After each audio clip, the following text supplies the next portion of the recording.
Avec cet épisode, nous terminons l'exploration des répercussions sociales de l'annonce du kérygme.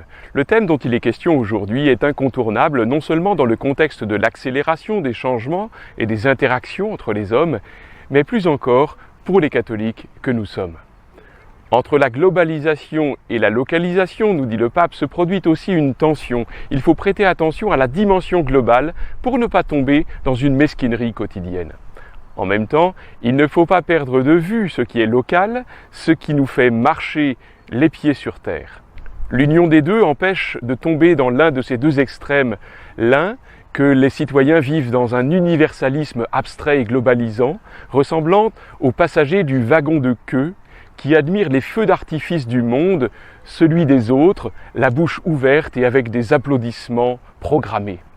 L'autre, qu'il se transforme en un musée folklorique d'ermites renfermés, condamnés à répéter toujours les mêmes choses, incapables de se laisser interpeller par ce qui est différent, d'apprécier la beauté que Dieu répand hors de leurs frontières. Le tout est plus important que la partie et plus aussi que la simple somme de celle-ci. Par conséquent, on ne doit pas être trop obsédé par des questions limitées et particulières, il faut toujours élargir le regard pour reconnaître un bien plus grand qui sera bénéfique à tous. Mais il convient de le faire sans s'évader, sans se déraciner. Il est nécessaire d'enfoncer ses racines dans la terre fertile et dans l'histoire de son propre lieu, qui est un don de Dieu. On travaille sur ce qui est petit, avec ce qui est proche, mais dans une perspective plus large.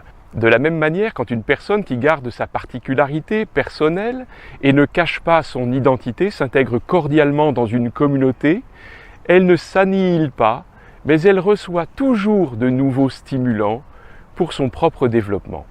L'image qui suit est très intéressante pour penser l'avenir de l'Église sur un territoire en mutation qui n'est déjà plus ce qu'il était hier et qui ne nous permet pas encore d'imaginer avec netteté quels défis il aura à affronter dans les prochaines décennies.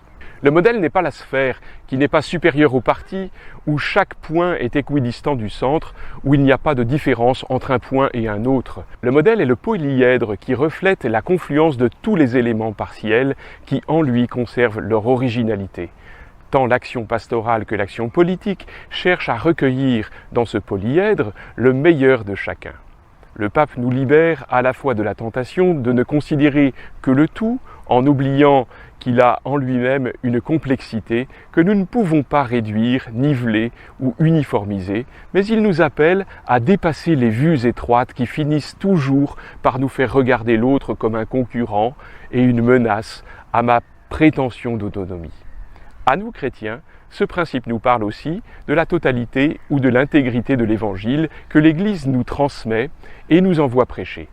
La plénitude de sa richesse incorpore les académiciens et les ouvriers, les chefs d'entreprise et les artistes, tous.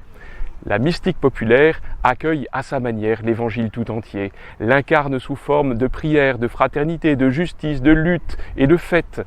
La bonne nouvelle est la joie d'un père qui ne veut pas qu'un seul de ses petits se perde. Ainsi jaillit la joie du bon pasteur qui retrouve la brebis perdue et la réintègre à son troupeau. L'Évangile est le levain qui fait fermenter toute la masse. La ville qui brille en haut de la montagne, éclairant tous les peuples. L'Évangile possède un critère de totalité qui est inhérent. Il ne cesse pas d'être bonne nouvelle tant qu'il n'est pas annoncé à tous, tant qu'il ne féconde pas et ne guérit pas toutes les dimensions de l'homme, tant qu'il ne réunit pas tous les hommes à la table du royaume. Le tout est supérieur à la partie. Gardons ces deux questions en tête ces prochains jours.